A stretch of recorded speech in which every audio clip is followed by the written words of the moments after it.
27 February म्हणजेच कविश्रेष्ठ कुसुमाग्रज विष्णू वामन शिरवाडकर यांचा जन्मदिवस आणि सर्व मराठी माणसासाठी भाग्याचा, गौरवाचा आणि अभिमानाचा दिवस। याच राजभाषा मराठी गौरव दिनानिमित्त मंचाची किंवा या स्टेजची जी सजावट केलेली आहे त्यामध्ये कवितेचा बोर्ड असेल किंवा खडूफळा असेल, अशा विविध माध्यमातून आम्ही हा मंच सजवण्याचा प्रयत्न केलेला आहे।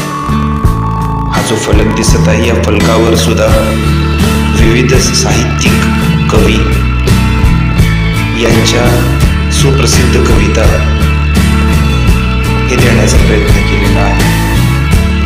समर्पक त्यासाठी बाजूला चित्र सुद्धा देण्याचा प्रयत्न केलेला आहे आणि अशा पद्धतीने अतिशय प्रसन्न अशा या मंचावर ज्यावेळेस विद्यार्थी एखादा कार्यक्रम सादर करत असतात त्यावेळेस नक्कीच त्या कार्यक्रमाला रंग येत असतो। 27 फेब्रुवारी म्हणजेच कविश्रेष्ठ कुसुमाग्रज विष्णू वामन शिरवाडकर यांचा जन्मदिवस आणि सर्व मराठी माणसासाठी भाग्याचा, गौरवाचा आणि अभिमानाचा दिवस। याच राजभाषा मराठी गौरव दिनानिमित्त मंचाची किंवा या स्टेजची जी सजावट केलेली आहे त्यामध्ये कवितेचा बोर्ड असेल